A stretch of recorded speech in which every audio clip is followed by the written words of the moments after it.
আসসালামু আলাইকুম। সবাই কেমন আছেন? এই যে দেখুন এখানে আমি ২ টা মৌসিম দেখালাম। এই মৌসিমটা আমি কিভাবে ভর্তা বানাবো সেই রেসিপিটা আমি আপনাদের সাথে শেয়ার করব। মৌসিম ভর্তা বানানো মৌসিম দুটো আমি কেটে নিয়েছি।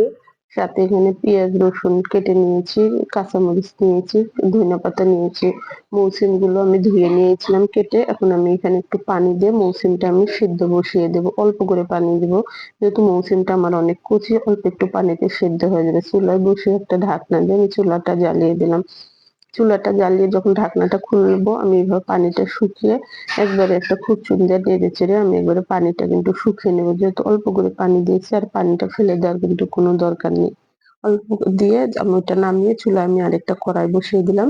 এটা আমি একটু তেল দিয়ে টেলে নেবো। এখানে আমি সর্ষের তেল দিলাম। আপনারা সয়াবিন তেল দিয়েও টেলে নিতে পারেন। কিন্তু সর্ষের তেল দিয়ে টানলে ভর্তাটা খেতে কিন্তু বেশি মজা হবে। আমি মরিচের মুখগুলো একটু, একটু করে কেটে নিয়েছি। তাছাড়া কাঁচামরিচ ভাজতে লাগলে ফুটে আমি সবসময় কাঁচামরিচ ভাজার সময় মুখটা একটু কেটে নিই। কাঁচামরিচগুলো হালকা যখন টালা হয়ে আসবে তখন এখানে আমি পেঁয়াজ রসুনটা দিয়ে দেবো।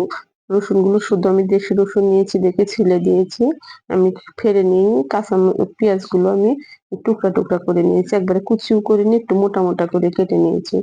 নিয়ে এখন একসাথে টেলে নেবো। খুব বেশি টালার দরকার নেই। হালকা একটা ভাজবো। পেঁয়াজ রসুনের একটা কাঁচা গন্ধ থাকে ওটা চলে গেলে তাহলে আর এভাবে একটু হালকা টেলে নিলে ভর্তাটা অনেক আঠালো হবে, খেতেও অনেক মজা হবে।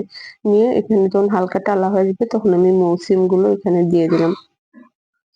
সিমগুলো দিয়ে এখানে আমি পেঁয়াজ রসুন একসাথে টেলে নিলাম। সাথে আমি ধনিয়া পাতাটাও দিয়ে দিলাম। ধনিয়া পাতাটা আপনারা কাঁচাও দিতে পারেন। কিন্তু আমার কাছে এভাবে দিলে মনে হয় ভর্তাটা একটু বেশি আঠালো হয়। আঠালো হলে ভর্তাটা খেতে অনেক মজা লাগে।